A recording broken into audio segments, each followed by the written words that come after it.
Hi everyone, it's me, Tim. Today I want to talk about authority without responsibility. Now I'm going to explain what I mean, but this is sort of a response to two of my own videos that have become very popular, my caution videos, and I will link them below, where I talk about my concern that there's a problem in the game industry that developers are much too cautious. They don't spend time exploring different feature ideas. They overestimate their time on things. They want to polish things early. It's just this overabundance of I'm super cautious about what I'm doing, and it's causing games to ship either with fewer features or far less interesting features than I think they could. And those videos turned out to be really popular, and they got put up on websites, and people did reaction videos to them, going, oh my God. But I thought I was saying something that was pretty well known and pretty common. Now, a lot of people thought they were true. What I was saying was true. But I got a lot of reaction, people saying I was punching down. Even though I was talking about peer level people with me, I did mention a few people who were on teams that I was leading. So people felt like I was punching down. So today, let's punch up. I want to talk about authority without responsibility. So what is that? At its most basic, this is when someone uses their position as a lead or a manager to get a feature into the game that wasn't in the design doc and no one really thought about or wanted, but they want it.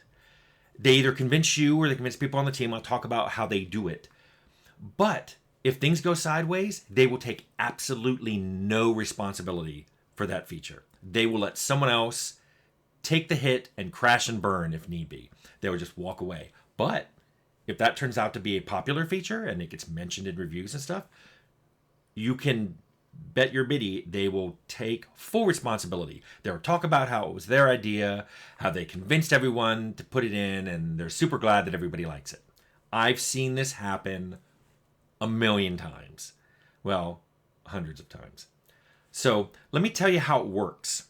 This is the way I've seen it get the process that I see this happen, where people in positions of authority get stuff into games.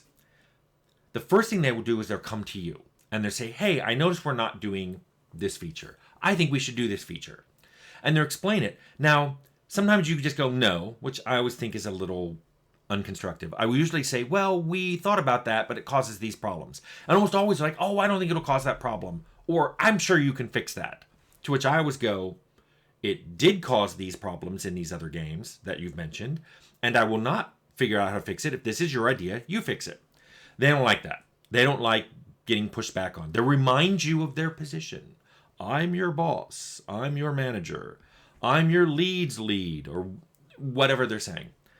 And you usually what I end up doing is, if I'm in a lead position, if this is something that this feature will be my responsibility ultimately being in the game, I remind them of my position and then I say no.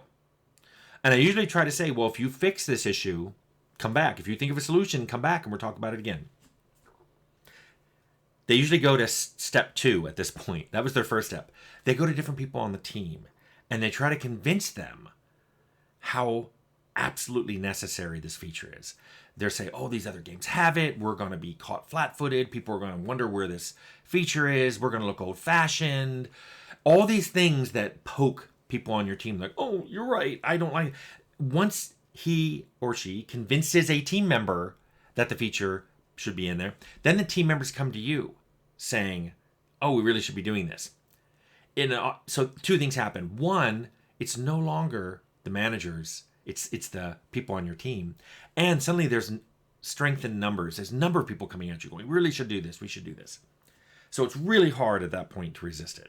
But if you do, I've seen several of those manager types go to position 3, where they will simply order someone on your team, do it. I'm ordering you to do it. I'm your boss's boss's boss. Do it. And they may even say, don't tell anyone. As if, and I've had a whole video about that. I'll eventually find out. Blah, blah.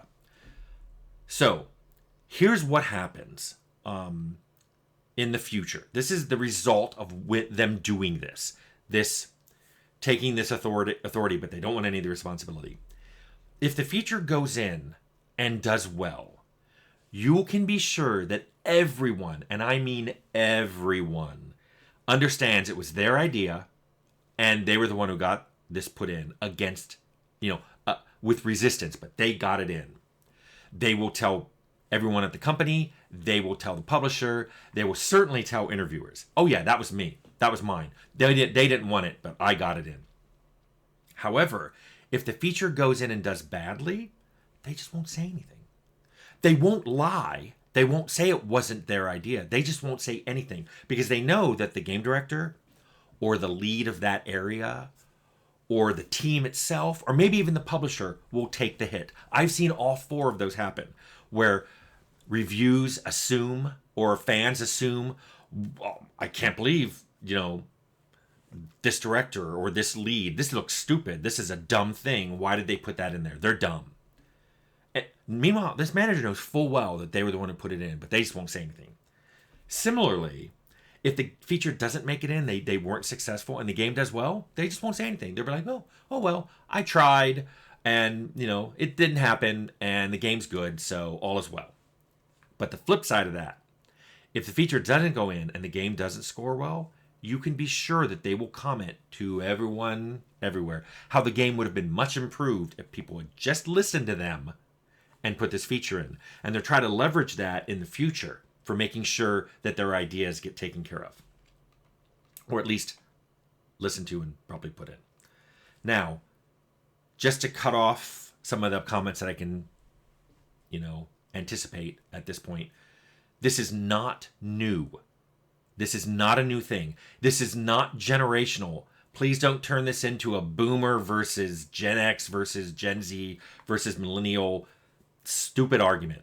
I've seen this happen my entire career at every company, even my own, by people in all kinds of age groups. The only thing that was common is it was somebody who was in a position of authority. They were a director or lead or not even on the team. They were just up in administration positions, VPs and like that. I've seen this happen at every company back in the 80s, in the 90s, my own company, bigger company, smaller company. I've seen it happen. I'm sure it happens in other industries as well. I've never worked in other industries, but I love Futurama and I saw this joke. Sure, what the heck? I hereby promote you to Executive Delivery Boy. Executive? It's a meaningless title, but it helps insecure people feel better about themselves. I feel better about myself. Okay, just an FYI. Many executive producers earn that credit. Earn it. They work really hard making sure that the game or TV show or movie stays on track and stays true to its original vision, and they're keeping an eye on everything going in. But many don't. Many of these executive producers, it's almost an honorary position. They got it because they ordered it, because they were in a position to order it, or they felt like they deserved it. Kind of like honorary degrees. Some people deserved it. Some people worked really hard at their professions and they deserve that honorary degree. Other people are just getting it because they're famous and or wealthy, donated to the university. I know at least one EP credit that someone got because they donated money to the thing. So here's the thing. The executive producer role is so poorly defined that you will never know which one which for a particular executive producer credit, what camp they fall into, which is exactly what they like because it's such a poorly defined role, and some of them do work hard and deserve it. The ones who get slid in there, they're just happy to take the credit and get the credit and talk up that credit, but they didn't really do anything. Now I know at this point people are going to say, okay, Tim, that's the problem. How do we fix it? I do not know. Like I said, this has happened throughout my career at every company I've ever worked at. I have resisted managers who do this, and also who then try to get team members to convince me to do it, which has sometimes given me the reputation of Tim's hard to work with. That's why some people don't like working with me. I'm sure there are other reasons, but one of them is that I resisted these ideas that I knew would cause problems. And they didn't want to admit the problems. They just wanted, they were convinced that feature was good, and I was suddenly being hard to work with. I've also given in and said, fine, we'll do it. I'm tired of arguing about this. We've wasted more time arguing about it than it would take to implement it. And of course, it went in, caused problems. I was blamed. Well, you were the lead, you were the director, you're responsible for this. And sometimes we had time to switch the feature to something else before it shipped. So all of that blame assignment happened to me within the company, but you, the game player, never saw it. Sometimes there wasn't time, and the game shipped with a feature I didn't like, I didn't want, and I argued against. And now I'm taking the blame for it being there. I've even walked, famously, a couple times when that kind of stuff just got too piled up too high.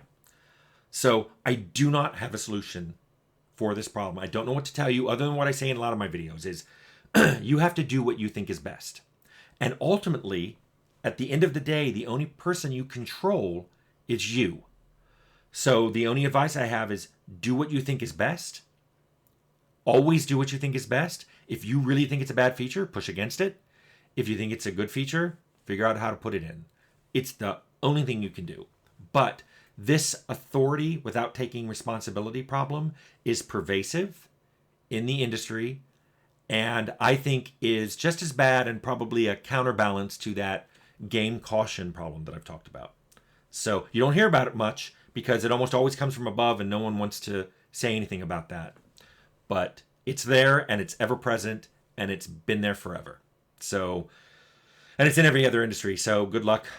I'm sure you guys will have lots of stories to talk about in the comments.